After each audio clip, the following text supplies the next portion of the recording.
Assalamualaikum warahmatullahi wabarakatuh. Ananda ibu yang soleh-soleha, apa kabar hari ini? Semoga ananda ibu sehat selalu dan semoga selalu dalam lindungan Allah Subhanahu wa Ta'ala. Nah, anak-anak ibu, untuk tema hari ini kita udah masuk ke subtema 4 ya.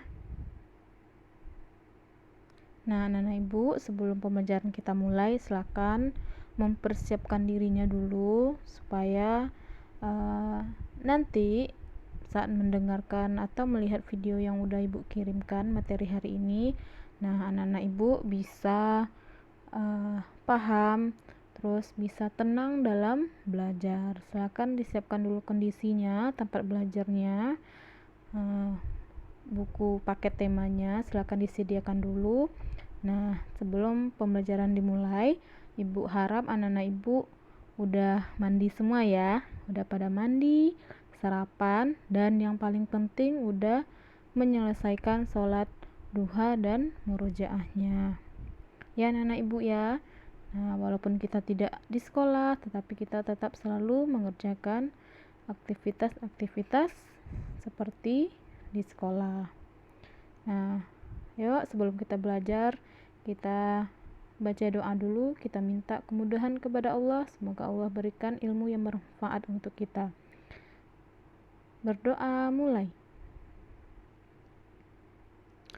Selesai.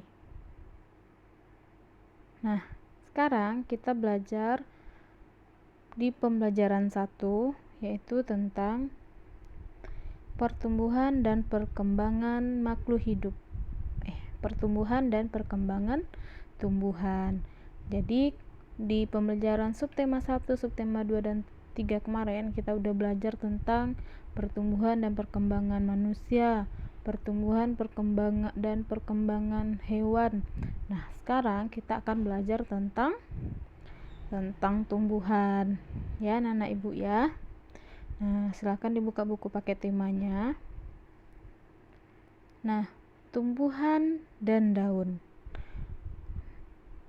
Nah, tumbuhan sebagai salah satu ciptaan Allah Subhanahu wa Ta'ala juga mengalami pertumbuhan dan perkembangan. Ada 2 jenis cara perkembangbiakan tumbuhan, yaitu dengan secara alami, secara alami dan secara buatan atau dibuat oleh manusia. Nah, perkembangbiakan secara alami yaitu perkembangbiakan dengan tunas, biji, spora atau umbi. Tumbuhan berkembangbiak alami dengan tunas adalah pohon pisang. Jadi anak-anak ibu, contoh tumbuhan perkembangbiakan secara alami contohnya adalah dengan menggunakan tunas, contohnya adalah pohon pisang dan bambu.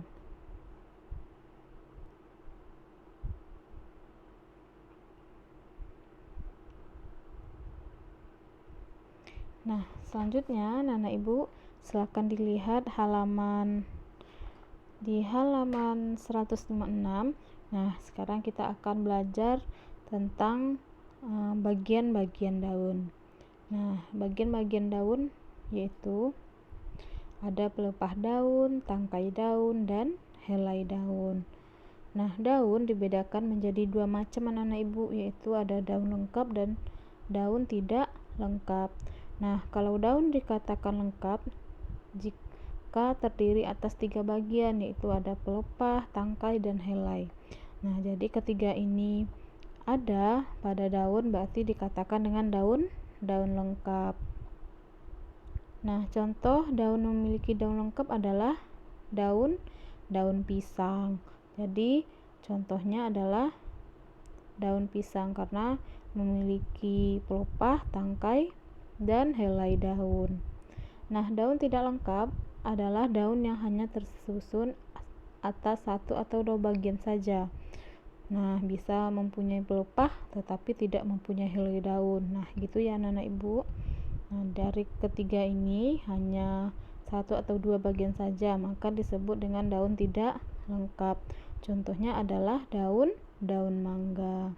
Karena di dalam daun mangga hanya ada tangkai dan helai saja, tidak ada pelepah ya. Jadi dinamakan dengan daun tidak lengkap. Nah, seperti ini anak-anak ibu contohnya.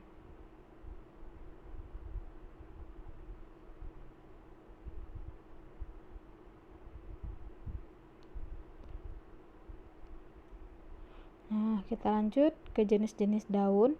Nah, jenis-jenis daun ada daun menyirip, melengkung, menjari, dan daun sejajar. Nah, anak-anak ibu, pada umumnya bagian daun yang paling kelihatan adalah helai daunnya. Bentuk helai daun dipengaruhi oleh susunan tulang, anak-anak ibu, susunan tulang daun.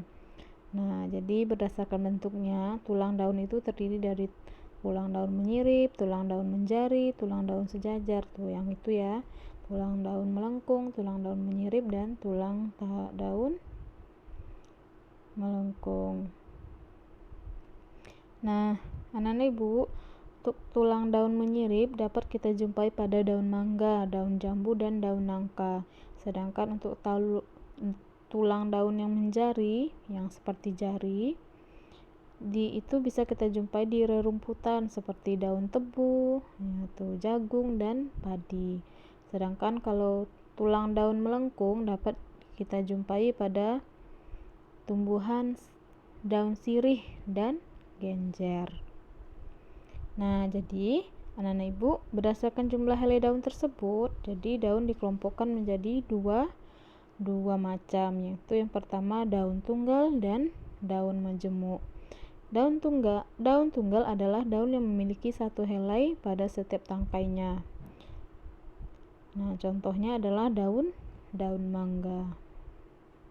Hanya memiliki satu helai pada tangkainya. Sedangkan daun majemuk, tuh anak-anak ibu ya, daun majemuk contohnya adalah daun putri malu. Daun majemuk itu adalah daun yang memiliki beberapa helai pada setiap tangkainya. Tuh banyak ya. Kalau majemuk itu berarti banyak. Kalau tunggal itu hanya memiliki satu.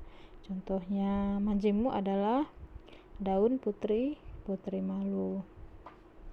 Sampai di sini paham ya anak-anak ibu ya. Kita lanjut sekarang. Nah, fungsi daun.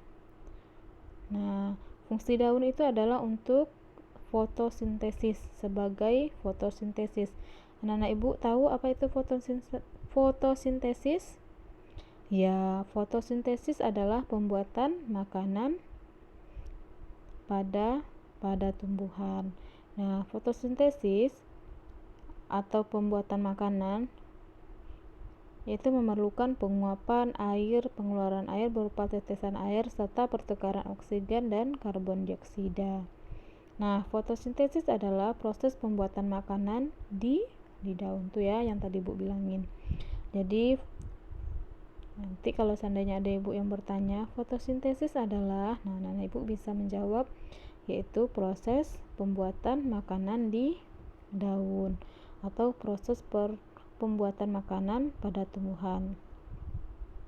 Nah, bahan yang diperlukannya adalah saat terjadinya fotosintesis, yaitu bahan yang pertama air dan gas karbon dioksida. Terus tuh lihat gambarnya anak ibu, karbon dioksida tuh daun, air dan mineral di dalam akarnya. Terus fotosintesis dibantu oleh sinar matahari. Air diserap oleh akar dari tanah, kemudian dikirimin ke daun, tuh dikirim ke daun, dan gas karbon dioksida diambil dari udara, tuh oksigen ya. Nah, salah satu manfaat daun bagi manusia adalah sebagai bahan makanan anak-anak ibu. Nah, jadi daun bisa kita makan. Kira-kira daun apa aja ya yang bisa kita makan? Ya, daun dapat dimanfaatkan menjadi bahan pangan anak-anak ibu, bahan makan. Ada yang daun ada yang berbentuk ada yang berwarna hijau, merah, putih, dan sebagainya. Jadi macam-macam ya warna daun. Nah, contoh daun yang dapat kita makan adalah daun apa anak-anak ibu?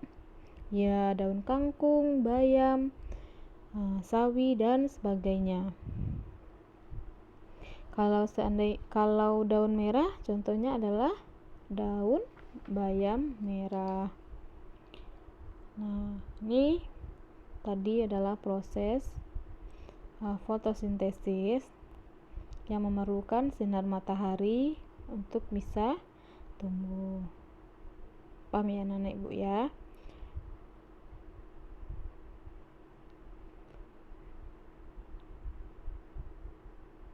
Nah, sekarang di halaman 159. Nah, sebelumnya anak-anak ibu, nanti di halaman 158 kan ada teks tuh yang tadi ibu jelaskan. Coba anak-anak ibu biar lebih paham. Nanti sebagai tugas pengayaannya ini dijawab ya soal-soalnya, dijawab pertanyaan-pertanyaannya. Langsung jawab aja di buku pakai temanya. Nah, anak-anak ibu biar gampang yang ibu bilang ini langsung ditandai aja di halaman 158 biar nanti ingat ya. Nah, di halaman 159 di kegiatan 2 kita diminta untuk memperhatikan gambar. Nah, itu gambar cara pertumbuhan dan perkembangan tumbuhan. Yang gambar pertama yaitu bayam. Ya, jadi bayam ini tumbuh dan berkembang biak dengan biji. Jadi bijinya ditanam sehingga tumbuhlah bayam. Sedangkan kentang yaitu menggunakan umbi. Sama ya dengan pohon pisang. Pohon pisang juga menggunakan umbi. Nah, kalau kunyit ini menggunakan rizoma. Rizoma itu anak-anak ibu tumbuhan yang menjalar di bawah tanah. Nah, nanti bisa ditanamin kembali sama kayak bawang ya. Nah, sama kayak bawang yang menjalar di bawah tanah. Nah, itu tadi ya anak-anak ibu ya. Sampai di sini paham ya? Nah, kita lanjut.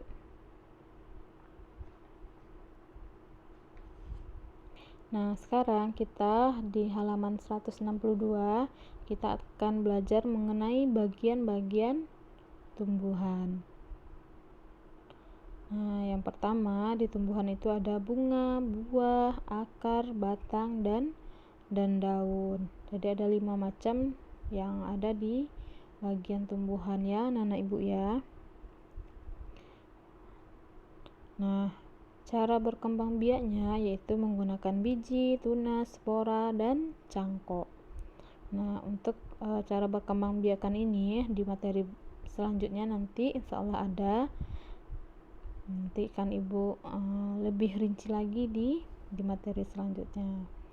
Sampai di sini paham anak-anak ibu ya?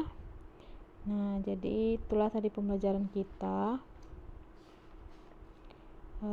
Bahasa Indonesia tentang mengenal perkembangan dan perkembangbiakan dan pertumbuhan pada tumbuhan. Nah, selanjutnya